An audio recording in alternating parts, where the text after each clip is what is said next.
என் நெஞ்சில் குடியிருக்கும்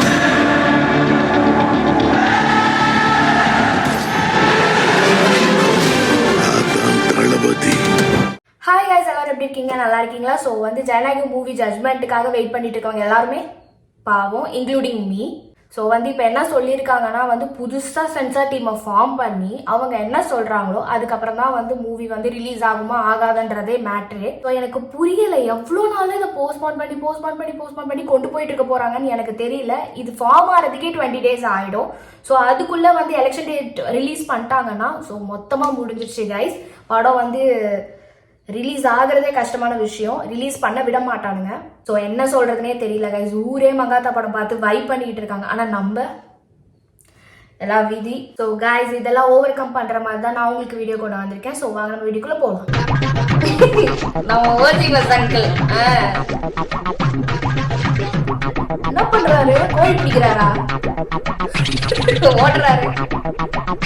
என்ன பண்றீங்க? ஐயோ சாமி,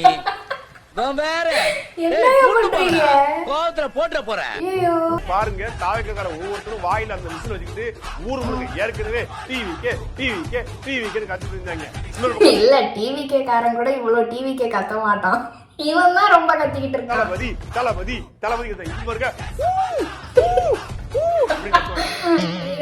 வீட்டுல கும்பலையா கூட இவ்வளவு அழுக மாட்டாளுங்க, ஆனா நீ இந்த ஆளே அழுகிறியடா. புதுசா நிறைய பேரு கட்சியை ஆரம்பிச்சுட்டு சிஎம் ஆசைப்படுறேன், அவனுக்கு வாய்ப்பு தராதீங்க. மலையாளிகளுக்கு ஓட்டு போடுங்க, ஆனா புதுசா வந்தவனுக்கு இந்த ஓட்டு போடாதீங்க. ஏன்னா எல்கேஜி நேத்து வருவான், இன்னைக்கு இந்த கட்சி ஆரம்பிப்பா, நாளைக்கு சிஎம்மா. யார் சார் வர? இவர்தான் பிரிட்டிஷ் இளவரசர் சார்லஸ். நினைச்சேன்டா இவன் எல்கேஜி பத்தி பேசும்போது எல்கேஜி படிச்சுட்டு மாட்டான்னு தெரியுது. காரியத்துல போறாங்க.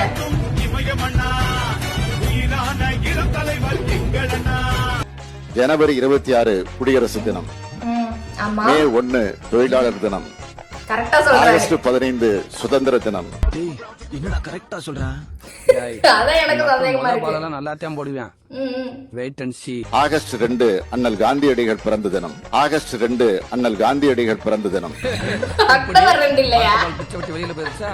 செந்தில் பாலாஜி அவர்கள் அவருக்கு என்ன தகுதி இருக்கு? ஒரு 2 நிமிஷம் பெரியார பத்தி பேச சொல்லுங்க, நான் இங்கேயே தூக்க மாட்டேங்கிறேன், நான் இங்கேயே போயிடுறேன்.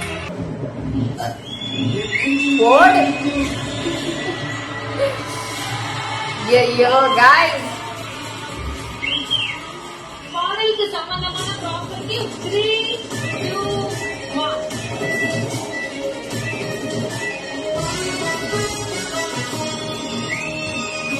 கோட் விசில் தான் गाइस.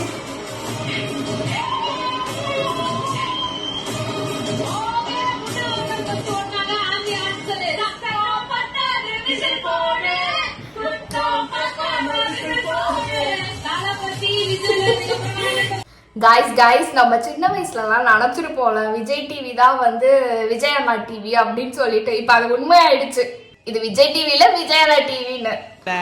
விசிலுக்கு சொந்தக்காரரே,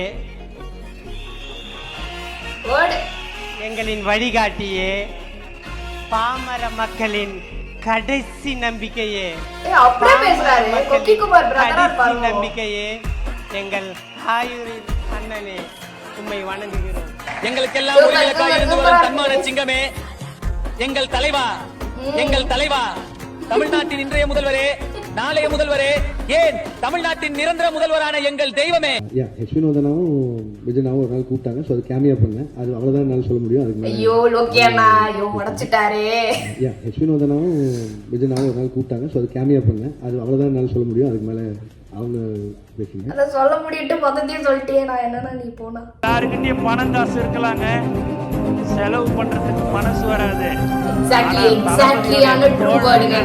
காசு இருக்குது இல்ல, என் தலைவனுக்கோசம் எதையும் செய்வேன், இப்ப எதுவாக இருந்தாலும் செய்வேன் சொல்ல கொடுக்கிற ஒரு உண்மையான செயல் வீரர்கள் தான் நீங்கள். சீரியஸான ஒரு வார்த்தை. நிறைய பேர்கிட்ட பணம் இருக்கலாம், ஆனா செலவு பண்றதுக்கு மனசுதான் இருக்க மாட்டேங்குது. அந்த வீடியோ எடுக்கிறீங்களா? தலையெல்லாம் ஆச்சு வந்தாருன்னா சாப்பிட்டு போயிடும், அவங்களுக்கு டிவிக்கெல்லாம் அம்மிக்கிடும். ரோகிணினாலே தலை தான் தெரியல, வேஸ்ட் இதில் இங்கெல்லாம் ஓட இடத்துல ரோகிணினால தலைதான், ரோகிணினால தலைதான். இப்போ புரியுதா ஏன் வந்து அஜித் ஃபேனுக்கும் விஜய் ஃபேனுக்கும் சண்டை வருது? இந்த மாதிரி ஒரு மட்டி ப்ரோ இருக்கிறதுனால தான் டிவிக்கேன்றத ஒழுங்கா வரல, சாப்பிட்டு போயிடுவாங்க.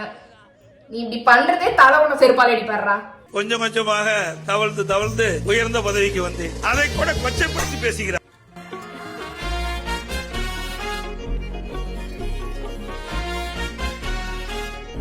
இத தவழ்ந்து தவழ்ந்து வர்றதா?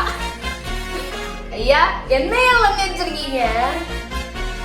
டேய் அவர் நம்ம எக்ஸ் சிஎம் தான். ஐயோ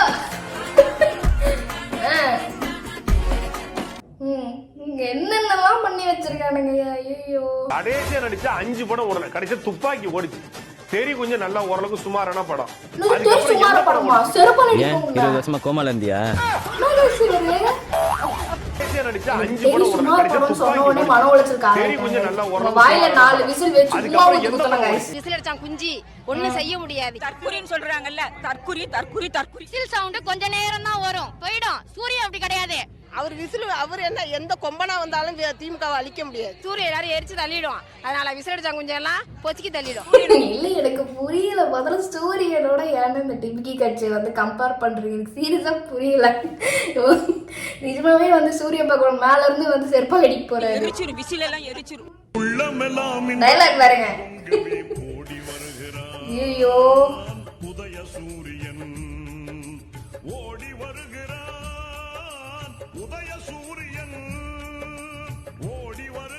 சாப்பாடு கொட்டானுங்களா? என்னது இது? ஒரு ப்ராப்பர் டிஸ்ட்ரிபியூஷன் கூட இல்ல கைஸ் அங்க.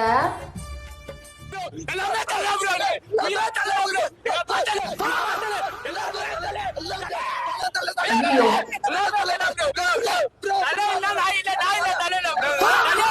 முதல்ல உங்க அப்பா இல்லன்னா நீயே இல்லடா. என்ன பண்றாங்க गाइस? இவன் மைக்க சீரழிக்கிறாங்க गाइस. தம்பி வெற்றி கழகத்தைச் சேர்ந்தவர்கள் அவர்களை எதிர்ப்பதோ விமர்சிப்பதோ நம்ம வேலை இல்லை. நம்ம கேட்கிற கேள்விகளுக்கு அவர்களுக்கு பதில் இல்லை. கேள்விக்கு பதில் சொல்றதுக்கு இன்னும் 15-20 ஆண்டுகள் ஆகும். அது வரைக்கும் நம்ம காத்திருக்க வேண்டிய தேவையில்லை. நமக்கு களத்துல நிறைய வேலை இருக்கு. இது அண்ணன் கட்சி, அது தம்பி கட்சி. எனக்கு இசட்டு பிரிவு, ஓய் பிரிவு. யாருக்கு வேலை செய்ய வந்த? மக்களுக்கு. யாருக்கிட்ட இருந்து உனக்கு பாதுகாப்பு? மக்களுக்கிட்ட. மக்களை பார்த்து பயப்படுற வேணும், மயத்துக்கிட்ட சேவை செய்ய வர்றேன். போல தமிழ்நாட்டுல பெண்களுக்கு பாதுகாப்பு இல்லைன்னு இதை வேற பிரதமர் அவர்கள் சொல்லிட்டு போயிருக்காரு. அதானே உண்மை. விடியல் பெண், விடியல் பயணம், உரிமை தொகை, தோழி விடுதுன்னு. எனக்கு புரியல இந்த ஆளுக்கு வந்து கேள்வி புரியுதா புரியலையான்னு தெரியல. பெண்களுக்கு தமிழ்நாட்டுல பாதுகாப்பு இல்லைன்னு சொல்லிட்டு போயிருக்காரு பிரதமர் மோடிஜி. சரியா? புரியுதா உங்களுக்கு? புரியுதா மக்களே? ஸோ வந்து அவங்க வந்து பாதுகாப்பு இல்லைன்னு சொல்லிட்டு போயிருக்காங்க. நீங்க பண்ண திட்டத்தை வந்து கேட்கல. அதாவது ஒருத்தனுக்கு வந்து கேள்விக்கு பதில் தெரியலன்னா பரவாயில்ல, கேள்வியே வந்து புரியலை அப்படின்னா நான் என்ன செய்யறது? ஸோ கைஸ் அவ்வளோதான் வீடியோ. ஸோ லாஸ்ட்டாக 2 விஷயத்த சொல்லி இந்த வீடியோ நான் முடிக்கணும்னு நினைக்கிறேன். ஸோ இப்போ எல்லாருக்குமே தெரிஞ்சிருக்கும், ஒரு டிரான்ஸ்ஜெண்டர் வந்து தீ குளிச்சிருக்காங்க. ஸோ எனக்கு என்ன சொல்கிறதுன்னு தெரியலை. அவங்க பிச்சை எடுக்கிறாங்கன்றதுக்காக அங்கே இருக்கிறவங்க சுற்றி கம்ப்ளைண்ட் பண்ணியிருக்காங்க, இவங்க பிச்சை எடுக்கக்கூடாது அப்படின்னு சொல்லிட்டு.